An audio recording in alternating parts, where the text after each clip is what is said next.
when you're done with the project, it's a real final moment that gives me the feeling as if I just did a magic trick for them. Even though to me the process seems very matter of fact after practicing for so long, it still amazes a lot of people, especially in kids, when you see that amazement. It maybe could have been if I had only had this part different or that part a little more fine-tuned or corrected. So that's what drives me as an artist.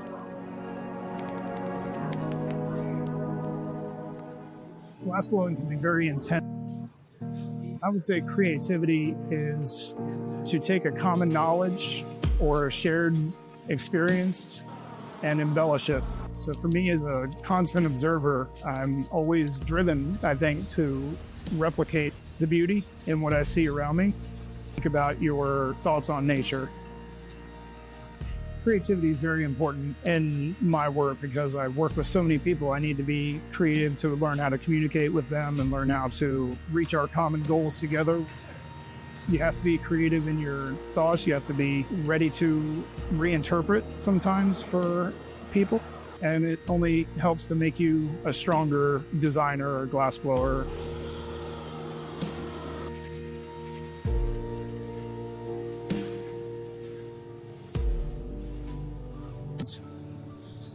I'm learning more about how to apply the particular processes in order to achieve the goals that I might want to. So my philosophy has changed in terms of being able to make what I want to now, as opposed to making what I potentially thought that was the best I could make.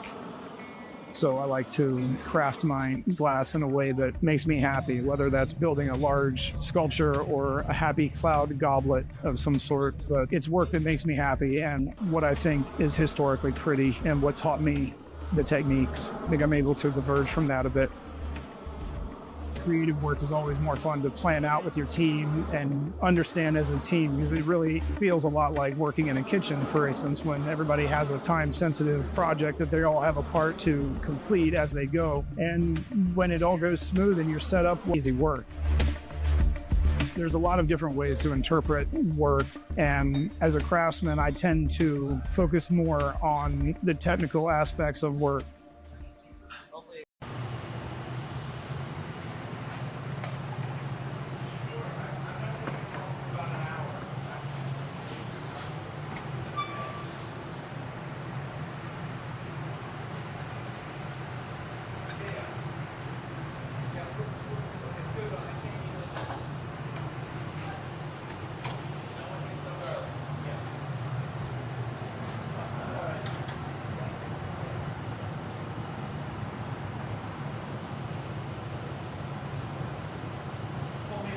Directions.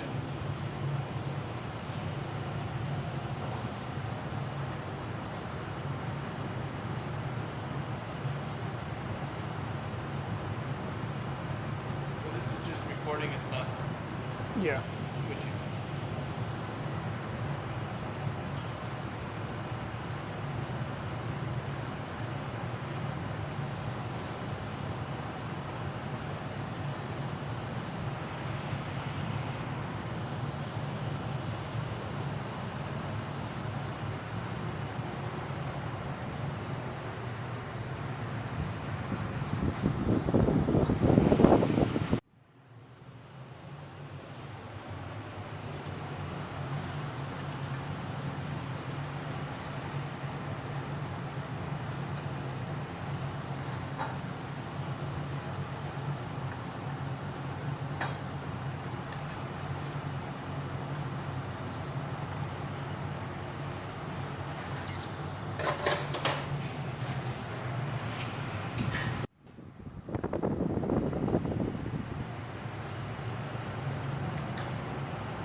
ahead and get started on the collar. Have you taken a measurement?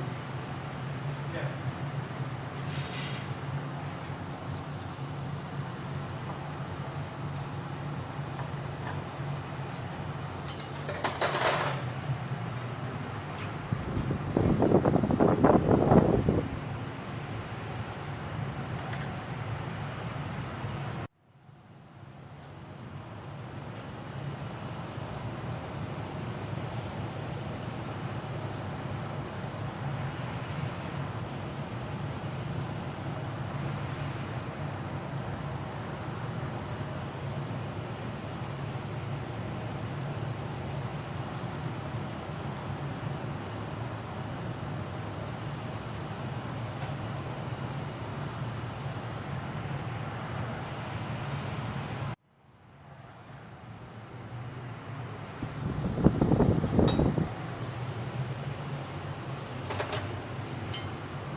I'll be ready when you are.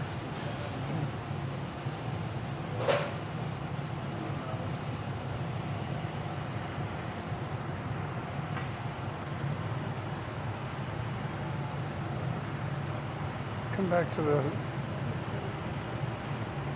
There you go. Stay back there.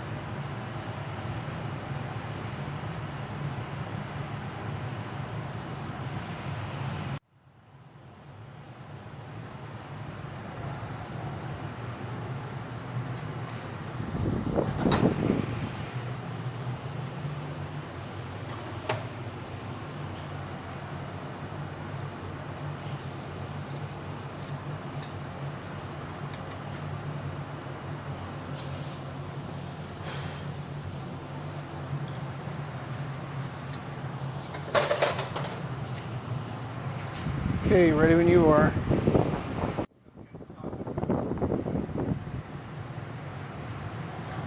Me too. Good. But I won't be in here very long. I won't push hard. Yeah, just touch and go. You'll give yourself more flexibility to adjust it if you ever need to. Also, you just don't, there's no need to smush. All right, ready?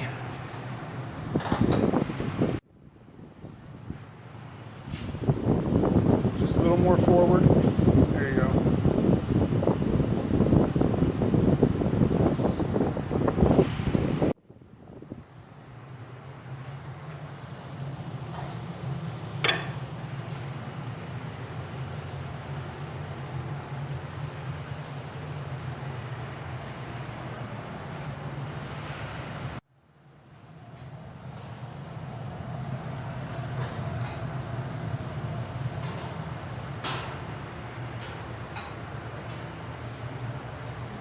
Take your time and just take another heat and then get those tips to touch first. Don't worry about the seam going together, just get the tips and then the seam will be created.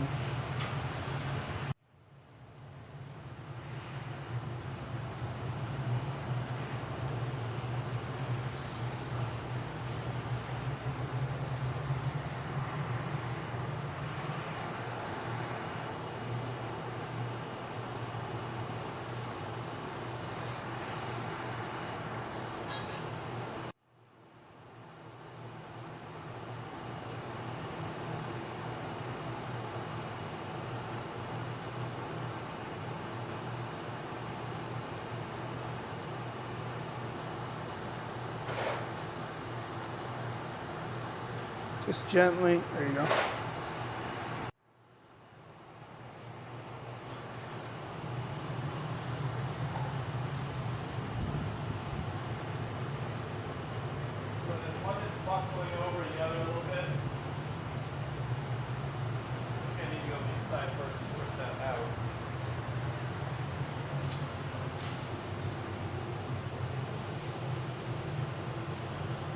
Come on out.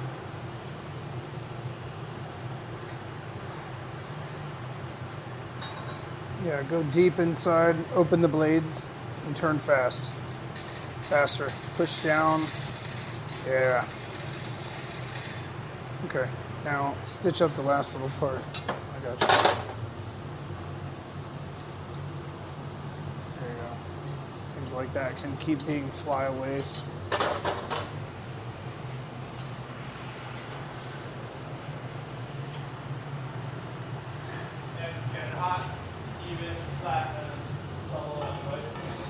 Yeah, even it out on the marver a bit, and then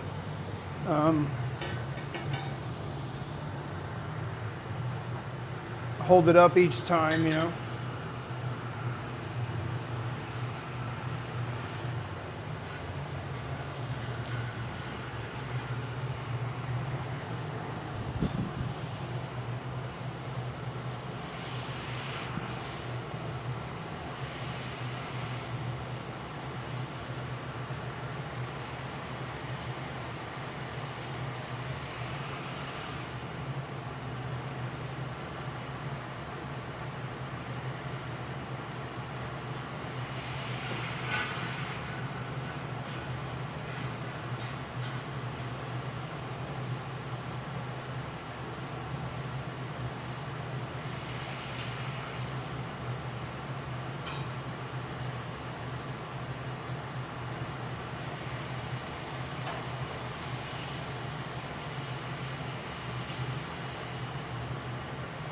It's a nice setup. Just each time hold it up and let it squish back and start at the moil with evening those ridges out. Let it keep compacting back.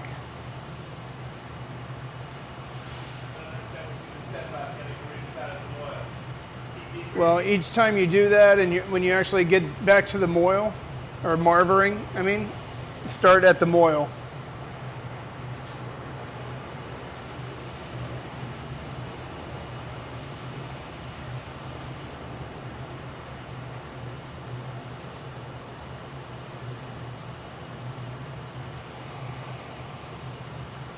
Nice. Smush that moil down a little tighter, lower angle, down low. There it is, that stuff. Nice, now you're done with that. So each time when you hold it up and squish it back, it'll squish back more centered than collapsing back there.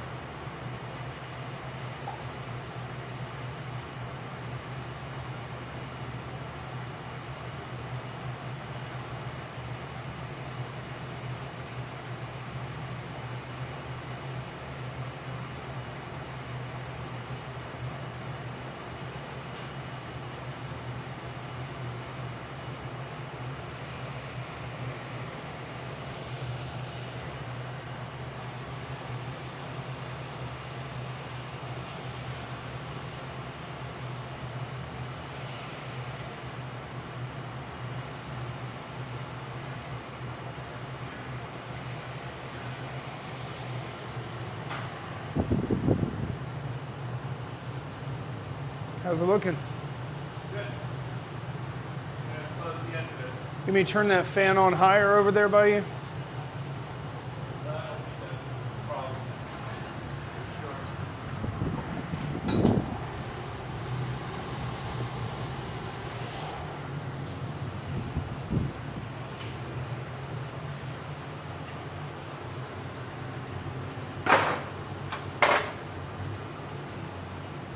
It glows like spruce pine. Oh yeah? Yeah, it has it's definitely. It holds the flow, doesn't it? Yeah, like look at it. It's still Yes. like it looks soft, Right. orange, you know, but it's. Oh, that's better, yeah, thank you.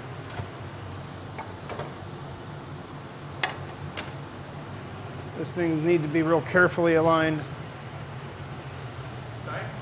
Those need to be real carefully aligned in here.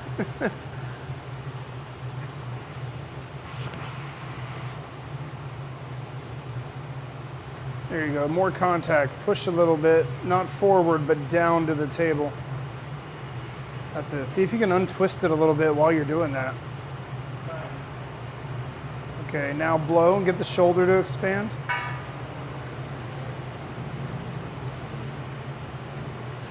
little more.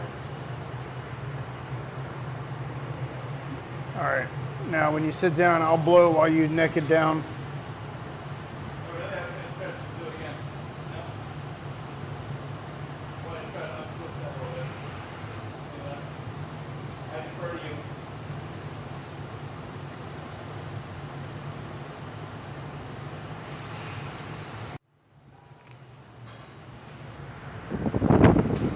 Ready?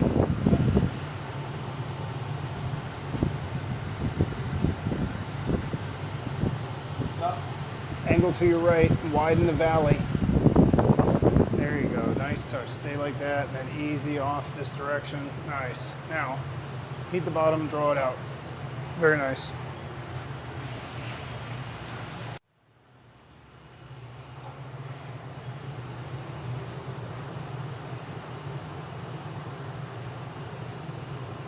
Don't heat that deep, you're getting the jack line warm.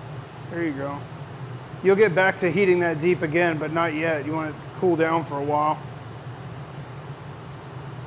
Spin a little slower so you can feel what's really happening in there.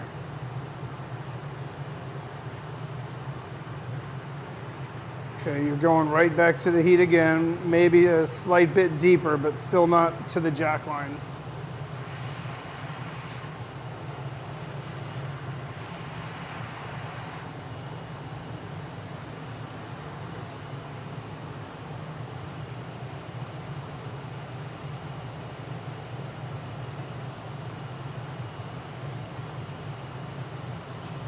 Now you can work it in a little deeper there and get the jack line almost hot, and then go ahead and swing again.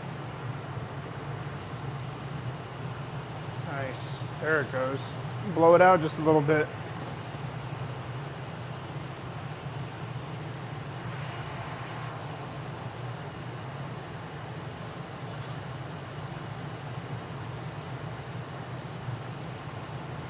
Ready for some air and paddle next time?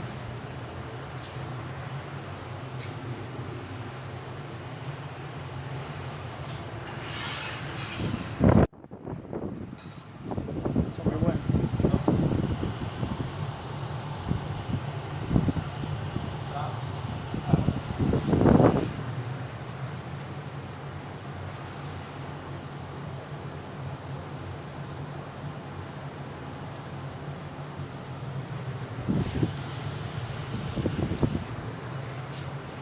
Working a little thinner on this, I like it. Got more use out of it. For such a thin little roll up, you know?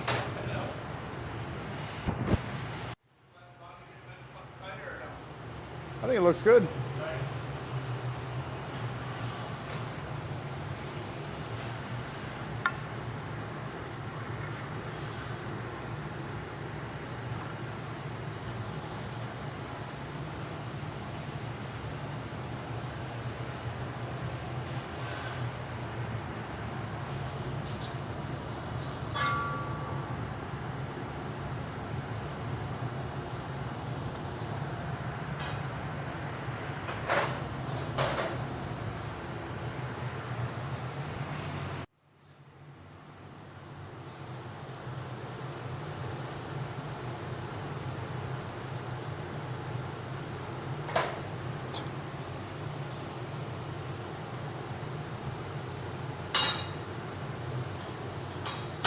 Squeeze hard.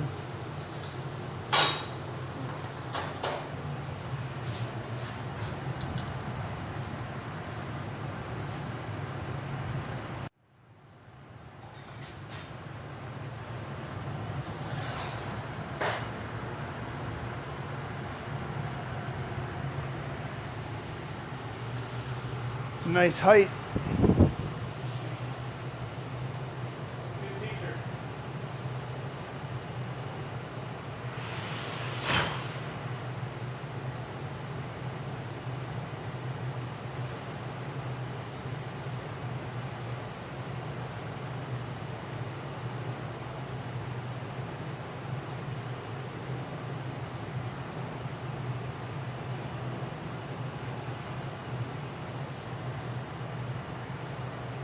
Don't try to get much done this time. Just make sure it's not going to seal off.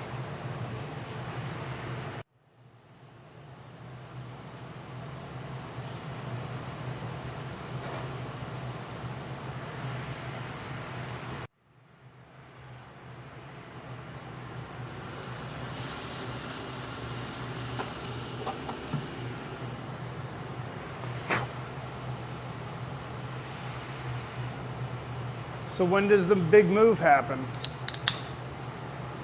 Well, it was supposed to happen. They're going to pick up my ship next week, but I'm still going to be here for another month. You stay here the whole time until you move, or you go back and forth again? I go back and forth once, but I didn't time it right. I gave 30 days notice, and they said, no, you need to give us 90 days notice. But I don't have to. I said, yes, you do. Are you contractually bound to give 90 days notice?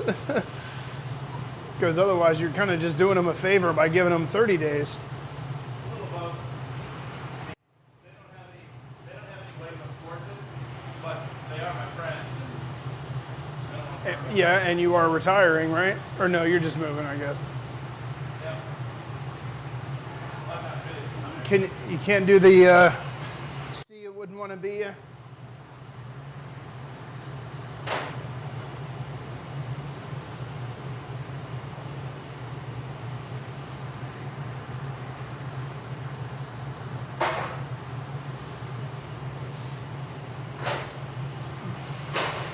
World where they can report me for contract violation, and that does There's no need to get into that. influence if I want to work somewhere. You know, my license is fine, but I have a Hawaii gig that I like. Slightly deeper. A Hawaii gig? And I'm not paying. Don't worry about it. Nah, you're good.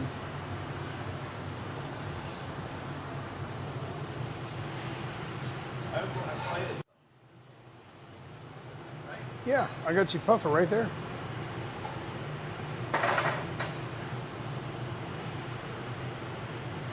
Keep going, keep going, keep going, keep going. You're getting that thickness up here. Keep going, go, go, go. Nice. There it is.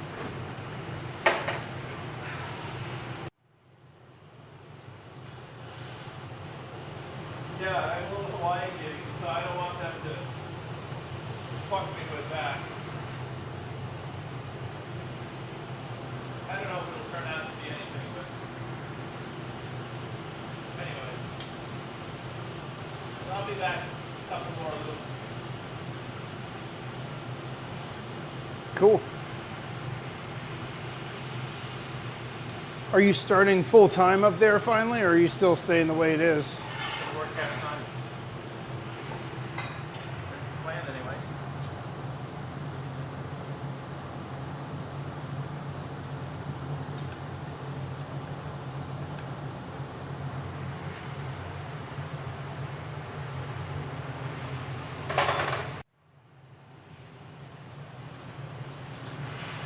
Yeah, I don't want to work full time. I want to have fun.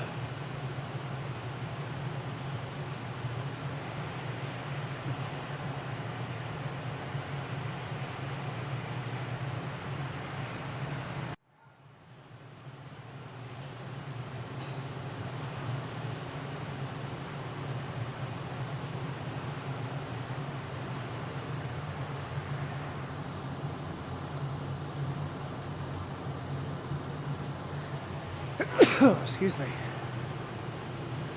Anything else? It looks nice to me. You know,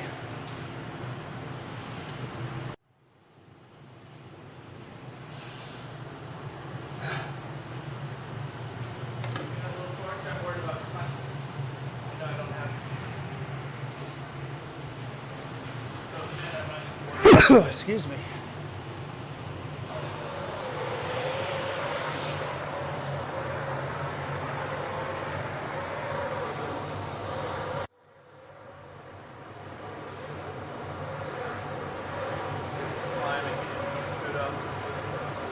Give it time. Give it a little time to chill out. You don't need it to be so warm anyways. All right, you're good. One flash, come on over.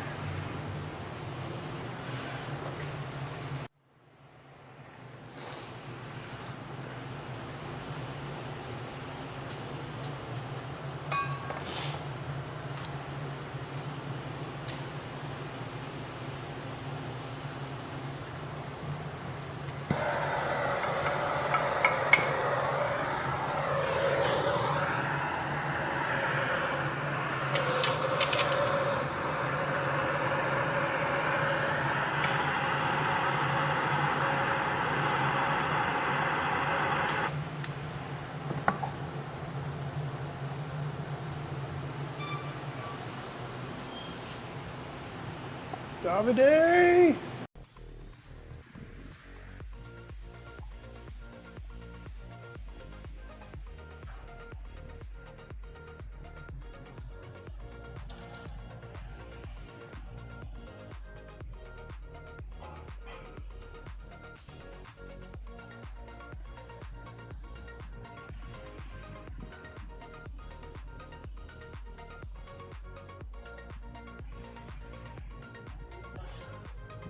Yeah, they're great.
Hey friends, thank you for being here and got just enough time to do some cane pulls before my class gets here.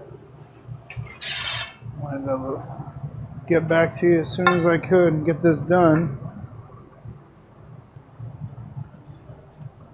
First thing for making a cane pull is to get your post ready.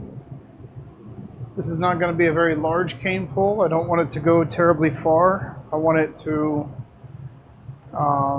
be very truly pencil thick so that I can take these lines and twist them very well and ask a lot of them in order to get them blown out, stretched out, and blown out again.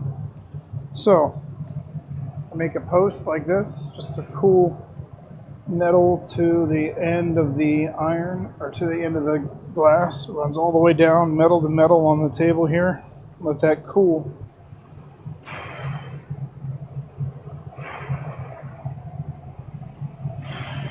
I'm going to let this cool in my oven over here down to about 1,000 and just let it maintain for a bit while I get the color ready.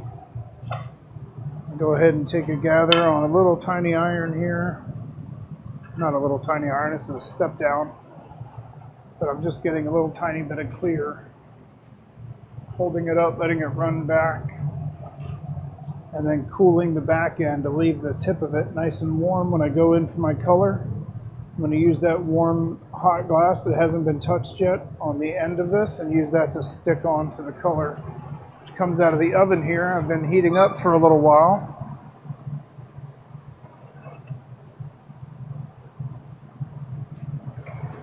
I'm just going to lightly introduce it to the heat over here.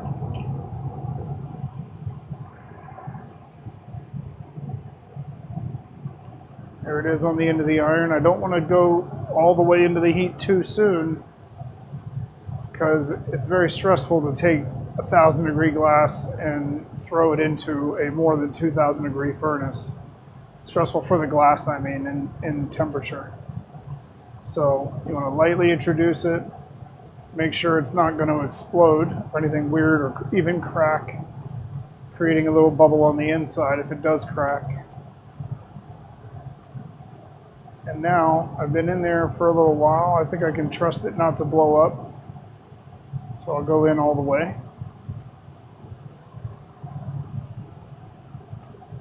Now I need to keep the glass, the clear glass, back behind the face of the metal. And all the color is going to be flush with the end of the metal and stretch out from there.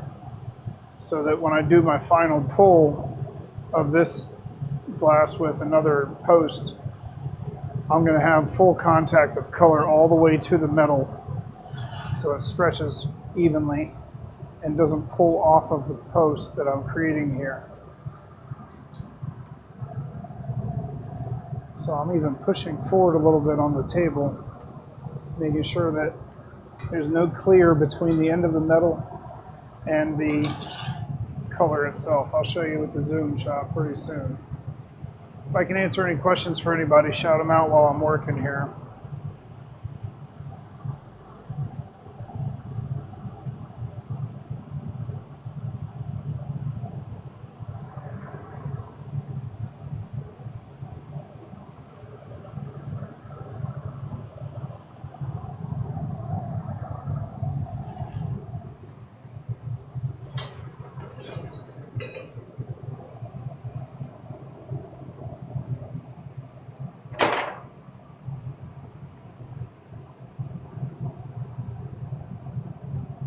So I'm pinching in to make it more narrow, and I'm pushing towards my left to keep this smushed that way.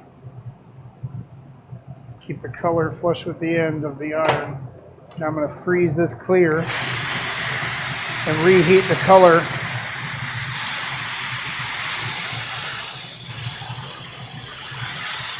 This is a Celadon stiff color, by the way. It's going to stretch out and be a nice Celadon green.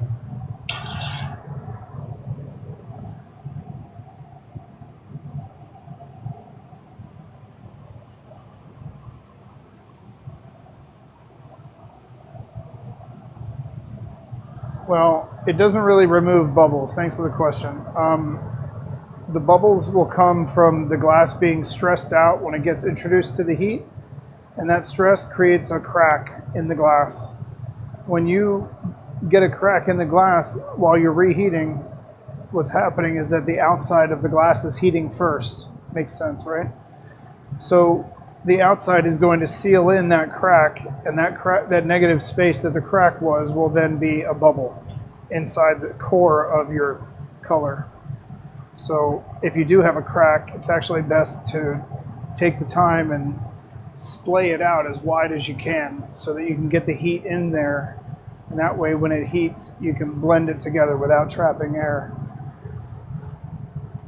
I think we're good to go, basically. I mean, it looks good. I don't really need to mess with it too much more, but I'm going to elongate it by coming back to the bench, cooling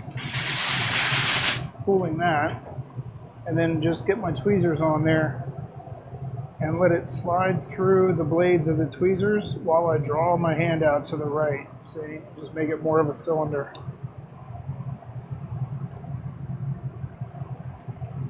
Again, just to help it smooth out, get a little more narrow, and then I'm going to go back in eventually once this cools and I'll gather more clear all around this. Okay. So there's a nice finger cylindrical shape that I can use to get more clear on. I'm actually going to smush it back a little bit, pushing it back towards the pipe. It doesn't need to be quite so long for what I'm doing here.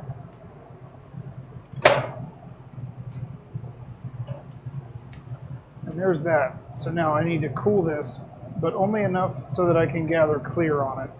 What I don't want is this color to be so frozen up on the inside that it doesn't heat evenly next time.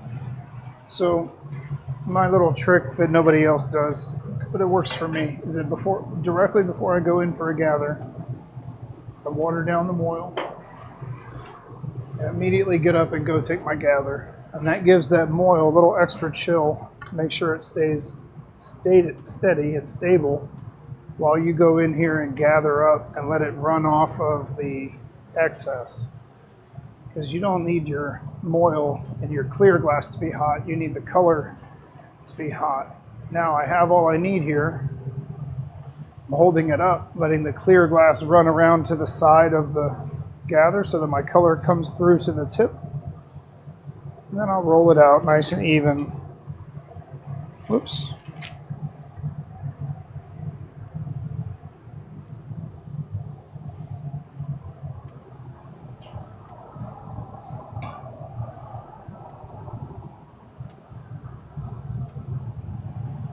Now, I've got the color with the tip exposed a little bit. I'll go in and quench the tip and super freeze it while I go here and re-get my post. The post needs to heat up a little bit more, but it actually needs to happen at the same time as my color not getting too cold. So I do a little double.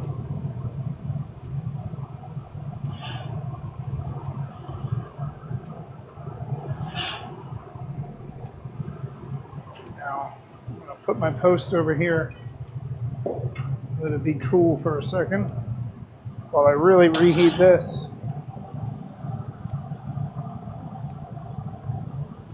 Get my celadon to stretch completely off of this iron while attaching to the next iron.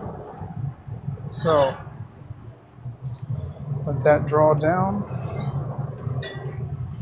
I'm going to let the one just stick onto the post and start to flow downward onto it while I draw it up.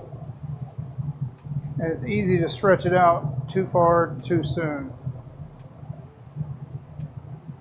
So I'm giving it time to cool in the thinnest area.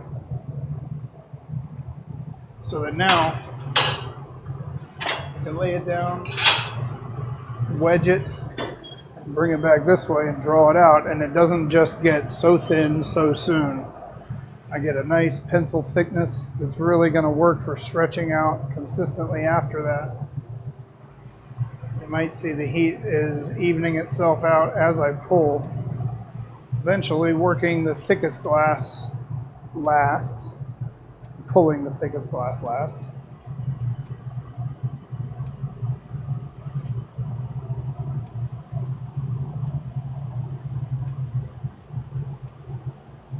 Just continuing to hold pressure backward. And the thickest glass now is allowing the stretch. So it's a pretty good even pull. I'm going to leave it as is, but when I say that, I mean let it cool in place. So it feels pretty chilly now. I'm going to go ahead and lay it down on the floor, go get the other side, lay it down on the floor, and get it ready to break apart.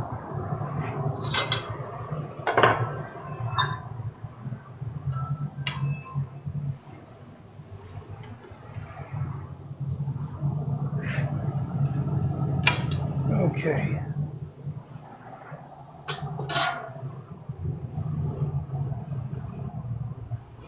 Hi. Oh, hey, thank you guys. Thank you for the raid.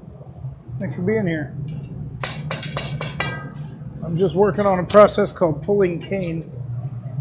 Things are going well. So I just stretched out this length of cane here.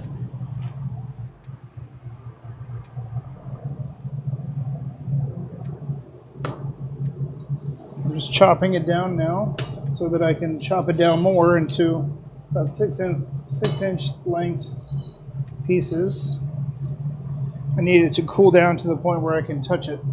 It was just 2,000 degrees a couple minutes ago.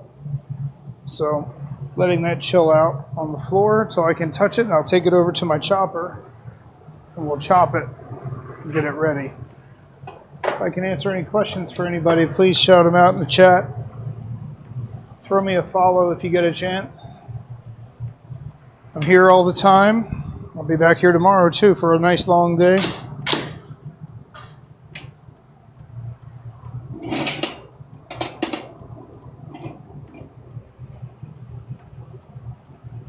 Yeah, I do it all. Thank you guys. Try to think of what else is next here. I've been doing this one project kind of slow and steadily, but I'm ready to kind of move on so I can start chopping this.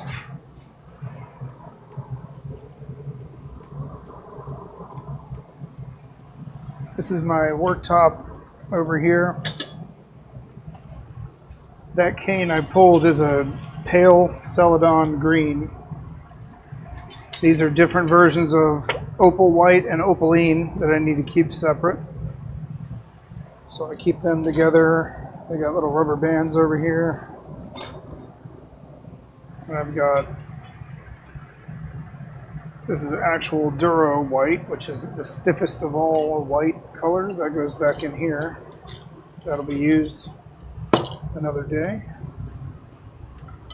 Now, let me just clean up my space a little here, and we'll start bringing the cane over and chopping it up.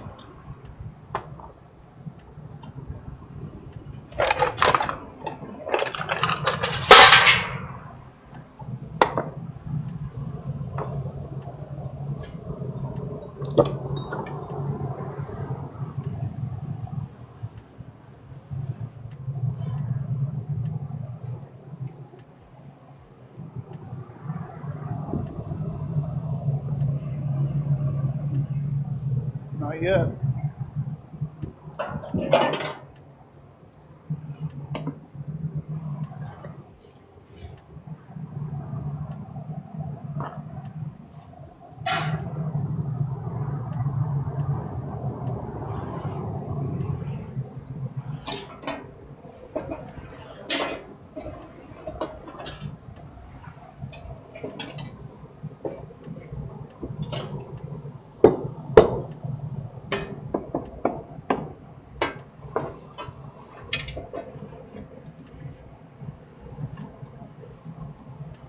You may notice there's a lot of reasons for glass dust and glass shards. So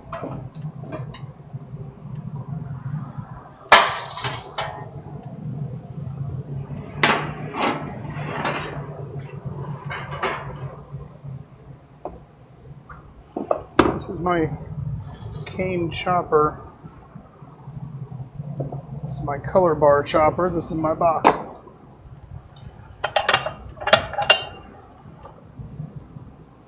So I'm going to rest my box over there against my chopper.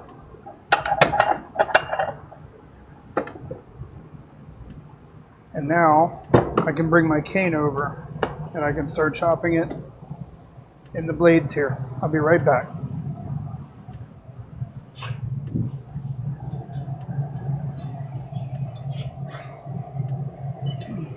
Woo! Still got a little heat in it. All right. So this is the end of it, the thickest part with the taper you might see. You just visually line it up to where you think is right, and then every other time you match that. And if you do it about 10,000 times, you get really good at it.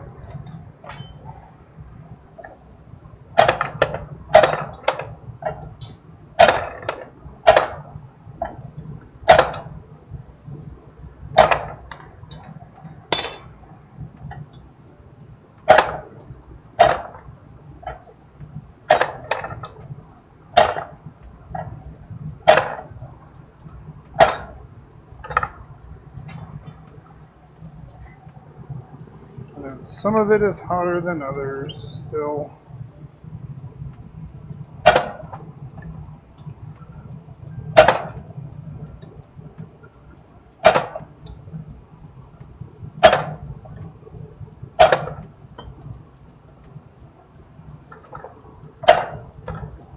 There we go. Excuse me, guys.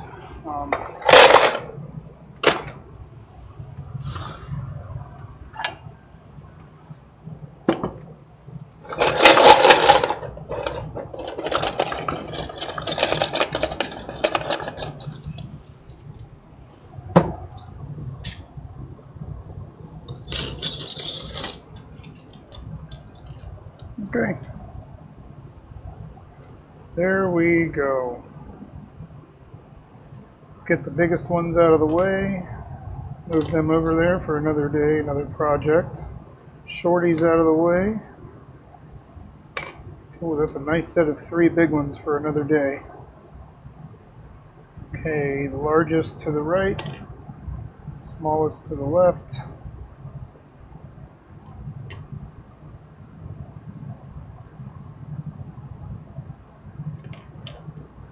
Just because I'm super picky about being consistent.